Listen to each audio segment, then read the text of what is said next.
Noong mga araw na iyon, may ilang taong dumating sa Antioquia mula sa Judea at itinuro sa mga kapatid ang ganito: kapag hindi kayo nagpatuli ayon sa kautusan ni Moises, hindi kayo maliligtas.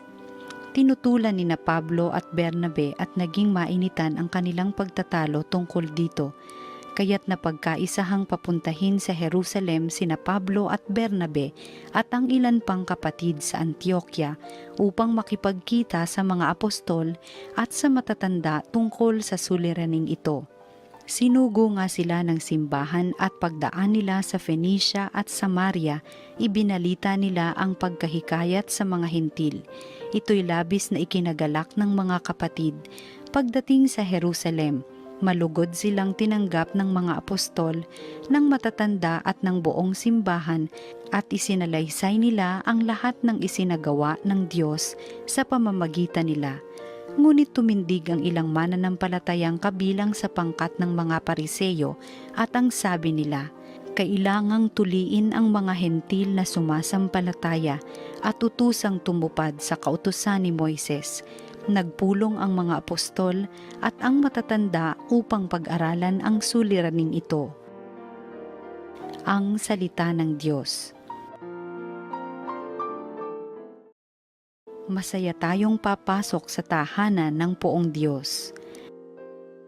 Ako ay nagalak sa sabing ganito, sa bahay ng Poon ay pumasok tayo, sama-sama kami matapos sapitin ang pintuang lungsod nitong Jerusalem. Masaya tayong papasok sa tahanan ng Poong Diyos. Yaong Jerusalem kay ganda ng anyo, maganda ang ayos ng muling matayo. Dito umaahon ang lahat ng angkan, lipi ni Israel upang magsambahan. Masaya tayong papasok sa tahanan ng Poong Diyos. Ang hangad ang Poon ay pasalamatan pagkat ito'y utos na dapat gampanan. Doon din naroon ang mga hukuman at trono ng haring hahatol sa tanan. Masaya tayong papasok sa tahanan ng Poong Diyos. Ang mabuting balita ng Panginoon ayon kay San Juan. Noong panahong iyon, sinabi ni Jesus sa kanyang mga alagad, ako ang tunay na puno ng ubas at ang aking ama ang tagapag-alaga. Pinuputol niya ang bawat sangang hindi namumunga at kanya namang pinuputulan at nililinis ang bawat sangang namumunga upang lalong dumami ang bunga. Nalinis na kayo sa pamamagitan ng salitang sinabi ko sa inyo.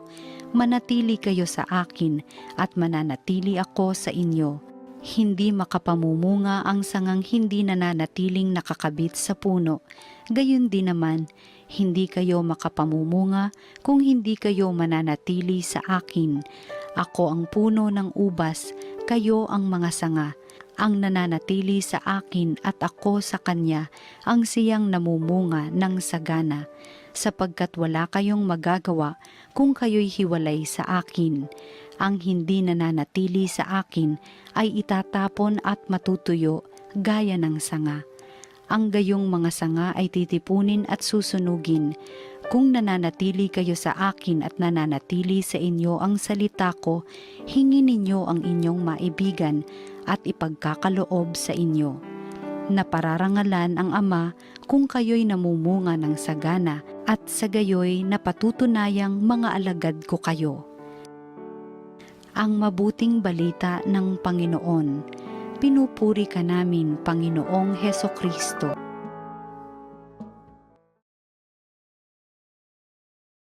Yung larawan ng vine at saka yung branches, minsan ay self-explanatory, no? Yung puno at saka yung sanga. Siyempre kapag nawala doon, pag hindi nakakabit, yung sanga doon sa puno, ay talagang maluluoy, malalanta, mamamatay. Siyempre ganun-ganun po tayo sa ating Panginoon. Naalala ba natin yung mga time na meron tayong mga connections? Tingnan natin yung connections. Halimbawa, internet, for example. Sabihin nung internet na yon na medyo sikat, malakas ang kanyang connectivity. Tapos, pagka ginamit naman pala natin, naku, walang connection. O kaya humihina. Yan. So, mas mahalaga talaga yung connectivity. Minsan sa binyag ay pag nagbibigay po kami ng mga seminar, napakahalaga po na maturuan ng mga magulang, ninong at ninang sa tamang paghubog ng bibinyagan. Kasi pagkatapos po sila mabinyagan, sinasabi sa bata, ayan, Kristiyano na siya. Maaari, sa unang tingin, dahil nga bininyagan ito sa ngalan ng Ama, Anak at Espiritu Santo, pero yung connectivity, yun yung pinakahamon. At napakahirap na lumaki ang isang bata sa mga magulang na hindi nakakonect sa Diyos. Ganon din sa mga ninong at ninang. Napakahalaga yung connectivity. Ano nagagawa ng connectivity? Dito ko sinasabi na yung pagiging Katoliko natin, lumalalim. Nagiging tunay na Kristiyano po tayo. Ano nagagawa nito? Sa akin, yung puso natin at puso ni Kristo ay nagiging iisa. Yung damdamin ni Kristo, nagiging damdamin natin. Yung isip ni Kristo, nagiging palagay natin. Yan. So nakikita natin yung mundo sa iba yung pamamaraan sa mata ng ating Panginoong Jesucristo. Ikalawa, nagkakaroon ng conversion sa ating sarili. At ganun din yung pagtanaw din natin sa ibang tao. Nagkakaroon din tayo ng pag-ibig na nanggagaling sa Diyos. At yung huli ay siyempre yung pagbabago ng buong sanlibutan. Napakaganda rin po na maisip natin ang sanlibutan ito na naglalakbay simula sa simbahan, kung nakakabit po ang buong mga sangnilikha sa ating Panginoon, o kaya may mga tao na apostol para sa kanilang kapwa, nilalapit din nila sa Panginoon. No? Ang lahat ng mga tao na nakikita natin, ito ay nagiging iisang katawan ni Kristo. At yun po ang ibig sabihin ng pagiging simbahan. Kaya mga kapatid, pagdasal po natin na tayong lahat ay kumapit sa Panginoon. Hindi lang basta Katoliko sa pangalan, kundi pati sa diwa, sa espiritu, sa galaw.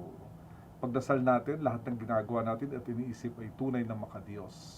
At sana mapagdasal din natin na maging instrumento tayo sa ikababago ng buhay ng ating kapwa. Magdasal tayo. Panginoon, salamat po sa inyong presensya sa aming buhay araw-araw. Tulungan niyo po kami na lumalim ang aming pananampalataya. Sa pagkapit namin sa inyo, madala rin namin ang lahat ng tao simula sa aming mga pamilya na maging tunay na kaugnay sa inyo. Hinihiling po namin ito sa pamamagitan ni Jesucristo, ang aming Panginoon. Amen.